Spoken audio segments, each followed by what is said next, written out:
So, hello students. NEET JEE now நம்ம வந்து physics டாபிக்ல இருந்துகிட்டு இருக்கோம். physics ஓகேவா?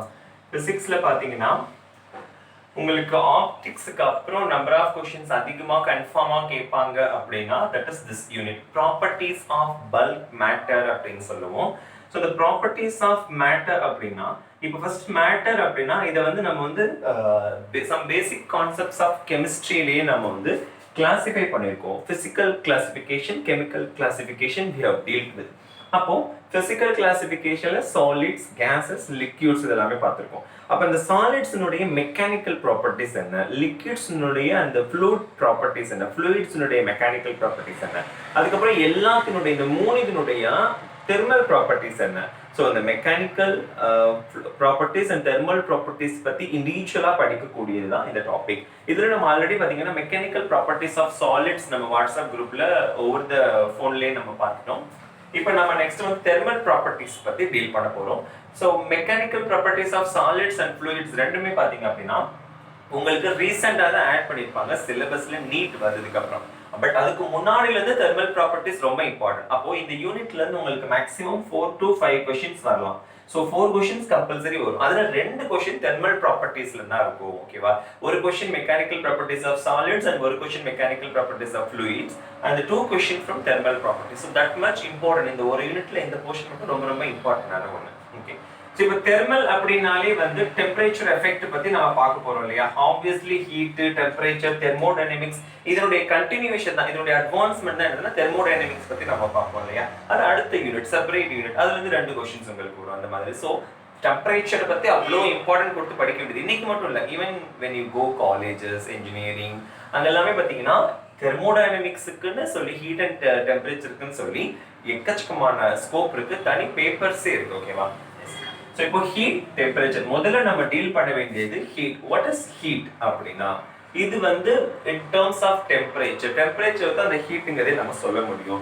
இப்போ பொதுவா நம்ம என்ன நினைச்சிட்டு இருக்கோம் அப்படினா it is a quantity of energy நினைச்சிட்டு இருக்கோம், but that is not. In real timeல heat is not a quantity of energy. ஓகேவா?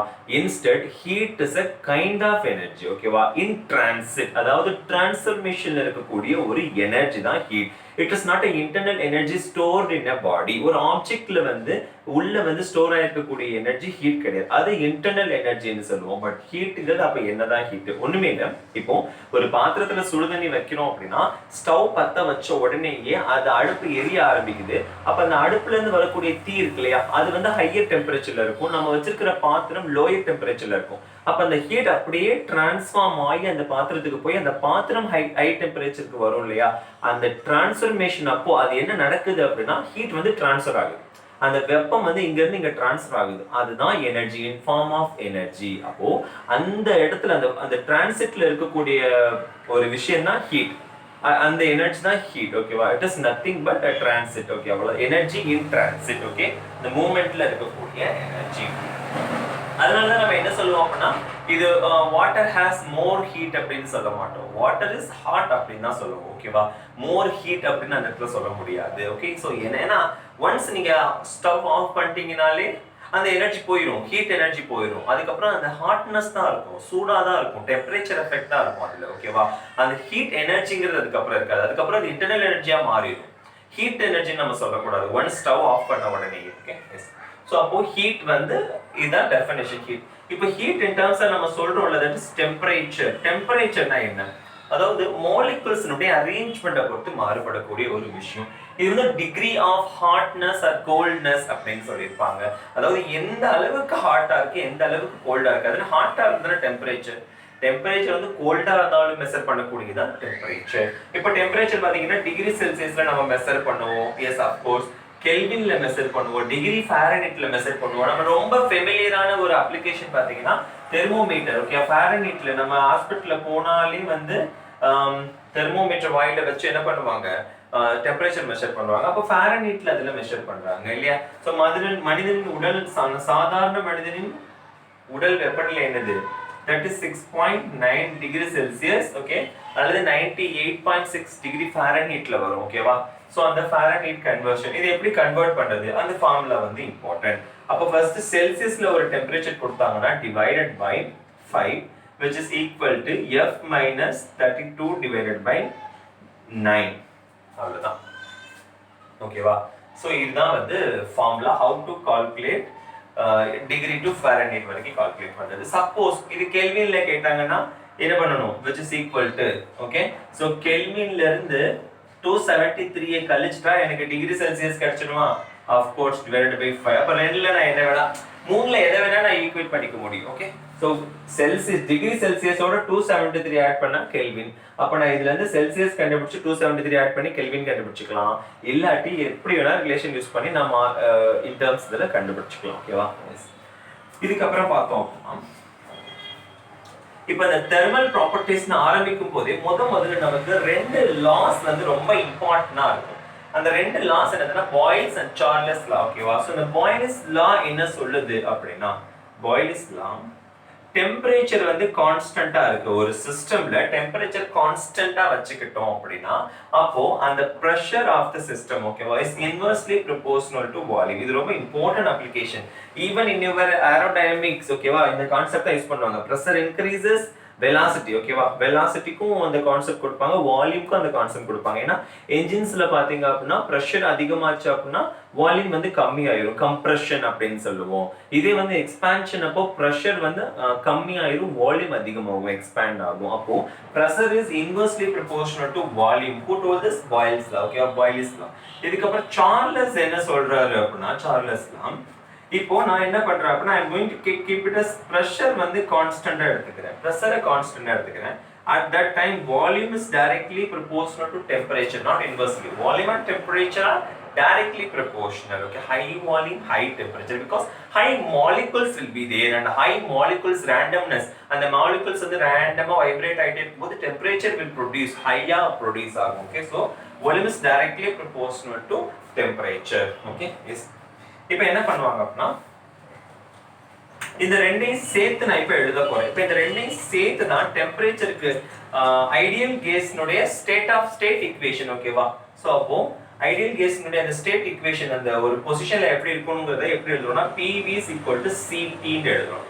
இந்த C தான் இப்போ நான் எப்படி சொல்ல வரேன்னா in terms of number of molesல சொல்ல வரேன். Okay, so number of moles number of moleculesல சொல்ல வரணும் அப்படின்னா நான் எப்படி எழுதலாம் இந்த C அப்படின்னா n அப்படின்னு சொல்லி நான் எழுதலாம். ஓகேவா? n அப்படின்னு சொல்லலாம். in order to make it approximate okay, அதாவது கரெக்ட்டா கொண்டு வரதுக்காக நான் என்ன பண்றேன்னா kங்கிற கான்ஸ்டன்ட் ஆட் பண்ணிக்கிறேன். சோ தட் இஸ் என்னது உங்களுக்கு இதுதான் வந்து போல்ட்ஸ்மேன் கான்ஸ்டன்ட் அப்படின்னு சொல்லுவோம். PV = NkT. போல்ட்ஸ்மேன் கான்ஸ்டன்ட் உடைய வேல்யூ இங்க எழுதிருக்கேன். K = 1.381 × 10⁻23 joule kelvin inverse. இது வந்து number of molecules. What I know that எனக்கு நம்பர் ஆஃப் மாலிகுல்ஸ்னா என்னது, எவ்வளவு மோல்ஸோ இன்டு ஒரு மோல் மாலிகுல்ஸ் மல்டிப்ளை பண்ணா number of molecules. So moles into Avogadro நம்பரை மல்டிப்ளை பண்ணா அப்போ PV which is equal to ஓகேவா what I am doing அப்படினா mu NA க்கு பதிலா NA small k T add பண்றேன். இப்போ இந்த NA க்கு இந்த ரெண்டுமே கான்ஸ்டன்ட், போல்ட்ஸ்மேன் கான்ஸ்டன்ட் and NAங்கிறது number of number of molecules in a single mole இல்லையா, அவகேட்ரா நம்பர். இந்த ரெண்டையும் மல்டிப்ளை பண்ணா I will be getting universal gas constant R. okay, so அப்ப mu RT PV is equal to mu RT. so that gas னுடைய state equation அப்படின்னு சொல்லுவாங்க. so R உடைய value 8.314 joule per mole Kelvin. ஓகேவா? S.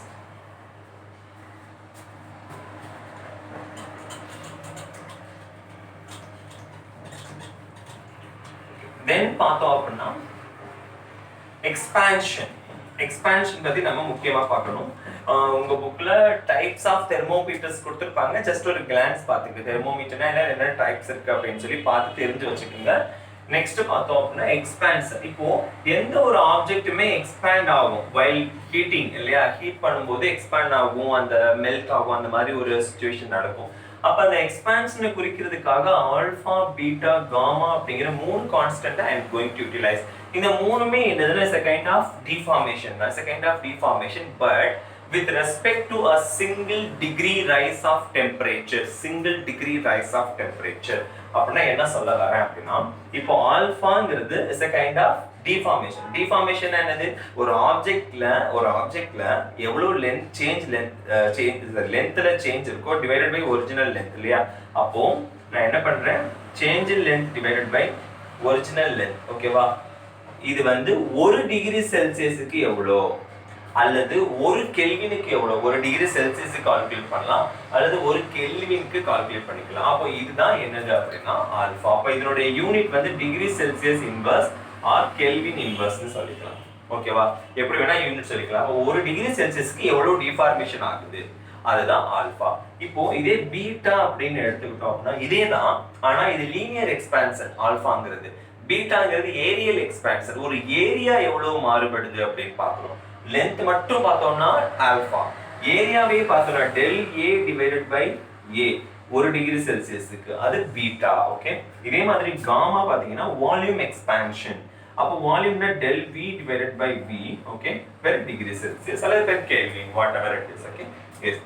அப்போ இந்த இடத்துல பாத்தீங்கன்னா எல்லாத்துக்குமே யூனிட் ஆல்பா பீட்டா காமாவுக்கு இதுதான். இப்போ இந்த மூணுக்குமே ரிலேஷன் பாத்தீங்கன்னா பீட்டா வேணும் அப்படின்னா 2 ஆல்பா, காமா வேணும் அப்படின்னா 3 ஆல்பா. அப்ப நான் எப்படி எழுதலாம்? Alpha which is equal to beta by 2 gamma by 3. இது ரிலேஷன், இட்ஸ் வெரி இம்பார்ட்டன்ட். இதை வச்சுதான் நிறைய அப்ளிகேஷன்ஸ் உங்களுக்கு சொல்லியிருப்பாங்க. ஓகேவா?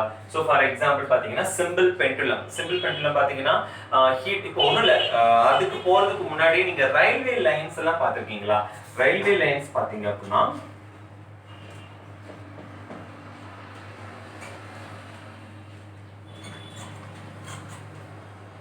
ஃபார் எக்ஸாம்பிள் இப்போ இந்த மாதிரி கனெக்ஷன் கொடுத்துருக்காங்க ரோட்ல அப்படின்னா இந்த ஒரு இதுக்கும் ஒரு ராடுக்கும், ரயில்வே இதுல ஒரு நீளமா ஒரு ராட் இருக்கும், இன்னொரு ராடுக்கு இடையில மிகச்சிறிய ஒரு கேப் விட்டுருப்பாங்க, ரொம்ப மைன்யூட் கேப் விட்டுருப்பாங்க.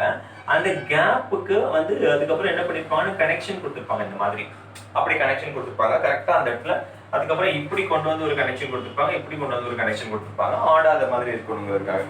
ஏன் இந்த கேப் விடுறாங்க அப்படின்னா, வெயில் காலத்துல எக்ஸ்பேண்ட் ஆகும், குளிர் காலத்துல ஸ்ட்ரிங்க் ஆகும், எது வேணா நடக்கும். அதனாலதான் எதுக்குமே ஒரு அலவன்ஸ் வச்சு அவங்க என்ன பண்றாங்க அப்படின்னா இந்த மாதிரி கேப் விடுறாங்க. ஓகேவா?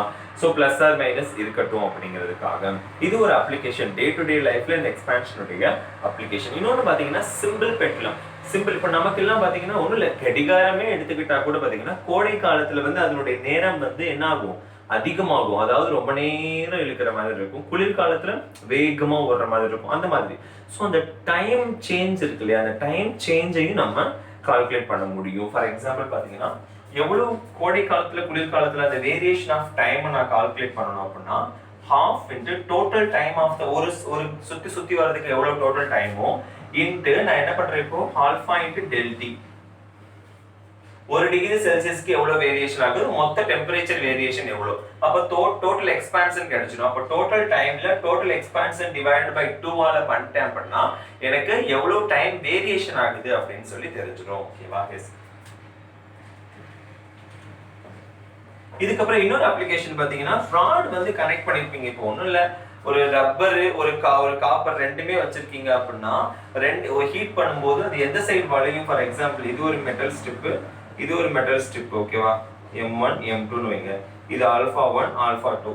இப்போ இதுக்கு வந்து alpha 2 is greater than alpha 1. இதுக்கு தான் வந்து ஆல்பா அதிகம். ஆல்பா அதிகம்னா என்ன அர்த்தம், 1 டிகிரி டெம்பரேச்சர் இன்க்ரீஸுக்கே வந்து அதிகமான எக்ஸ்பேண்ட் ஆகும், அப்போ அதிகமா மெல்ட் ஆகும் அப்படிங்கிறது அதிகம். அப்போ ஆல்பா 2 அதிகம்னா இந்த ஆப்ஜெக்ட் நான் இப்போ ஹீட் பண்ணும்போது ஓகேவா என்ன ஆகும், இப்படிதான் பெண்ட் ஆகும், இந்த டைரக்ஷன்ல பெண்ட் ஆகும். ஓகேவா? இப்படிதான் பெண்ட் ஆகும். ஓகே, இந்த மாதிரி. அப்போ ஆல்பா 2 ஆல்பா 1 ஆல்பா 2 சைடுல தான் பெண்ட் ஆகும் ஃபர்ஸ்ட். ஓகே, சப்போஸ் ஆல்பா 1 அதிகமாச்சுன்னா இப்படி பெண்ட் ஆகும். ஓகே, சோ அந்த விஷயம் நமக்கு தெரிஞ்சிருக்கணும் ஒரு சில பேசிக்ஸ்.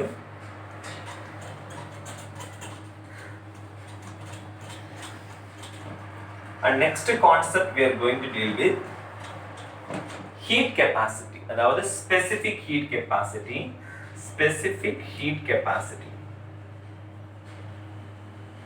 ரொம்ப simple. specific heat capacity small s, ஓகேவா, which is nothing but ஒரு யூனிட் மாஸ். நல்லா கவனிங்க, ஒரு யூனிட் மாஸ் அப்போ 1/m தான் போடணும் பெர் யூனிட் மாஸ்னு வர்றப்போ. ஓகேவா?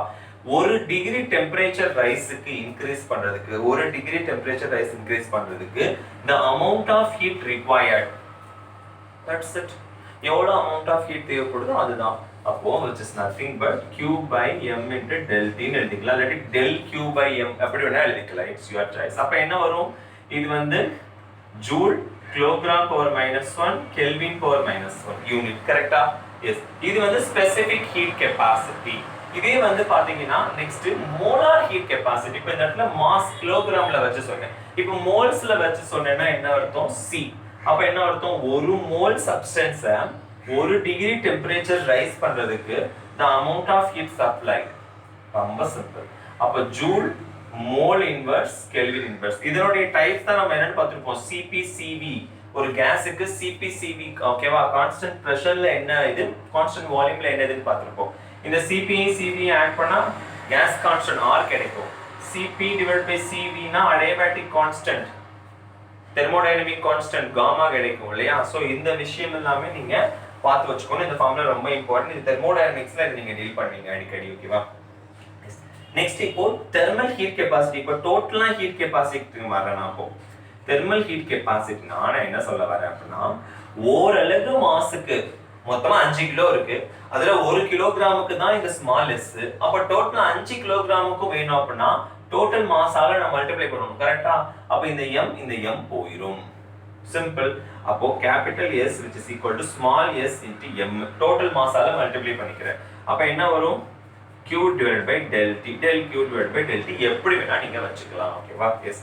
which is equal to இப்போ என்ன வரும்? இதுல யூனிட் வந்து ஜூல் கெல்வின் பவர் இன்வர்ஸ். அவ்வளவுதான். சோ அதுதான் இதுல சொல்லிருக்காங்க. ஓகே. இன்னும் ஒரு பாயிண்ட் என்னன்னா கலோரி. கலோரிங்கிற விஷயத்தை நான் சொல்ல மறந்தேன். ஆரம்பத்துல வந்து ஜூல் அப்படிங்கிறது ஹீட்டுக்கு நம்ம சொல்றோம்ல.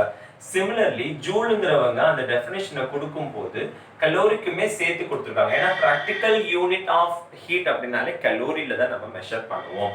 இப்போ work done divided by Q which is equal to ஒரு ஜூல் அப்படின்னு சொல்லியிருக்காங்க. இதுதான் ஒரு கலோரி அப்படின்னு சொல்லுவாங்க. அப்போ இந்த work இந்த J ஓட வேல்யூ பாத்தீங்கன்னா 4.186 ஓகே பெர் கலோரி.